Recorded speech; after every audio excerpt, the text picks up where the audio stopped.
Patrick, I know that, when the pandemic struck, you had to have a lot of jobs that now needed to work from home. I think the first question is, where can you put them? What room in the house do you use for a studio? Can you talk a little bit about some of the factors that you think about when you're deciding where to actually put a studio?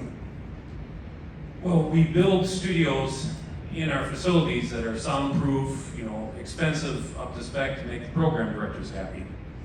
And there's a certain sound that we all have. Now, you change it and you go to home, nothing is built at home the same way that an air studio is. First thing people try to do is convenience. Okay, I'll set up in the dining room, or I'll set up here. They'll do it for one day, and if they have a family at home, okay, you have to be quiet. We can't do it here.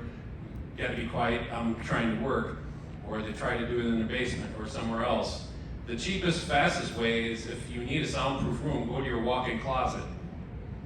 You got clothing hanging in there. It absorbs all the sound. It's gonna sound close to the studio. That's a cheap way to do it. Or if you're able to get into a spare bedroom or some spare room in your place, throw pillows is another way of absorbing sound, because that's usually the thing. The room is too live, like this room, it's too live. The PD is going to be the first one going, something doesn't sound right.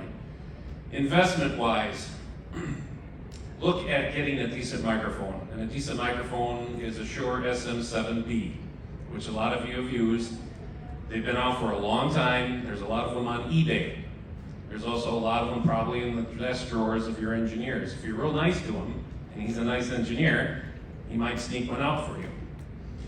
Another cheap mic processor, a good one, Symmetrix 528E. Everybody uses those. Now they're on their way out of the business. We've all gone more digital. Find those cheap on eBay, even Amazon. Those are really two good investments for the home studio because you can gate things out. You can have some compression limiting. It will sound as close to the air studio as possible. You can do it cheap through, I don't know how many of you out there are doing remote voice tracks, or are any of you doing a live show from home using like a Comrex Access or a Timeline?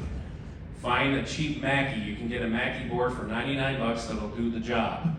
It has the simple way of put your mic in. You also have a tape input, which will go directly to your headphones. There's your mix minus. It also can be for your voice tracking. It's a simple investment. For $1,000, you can make it happen at home and keep everybody very happy.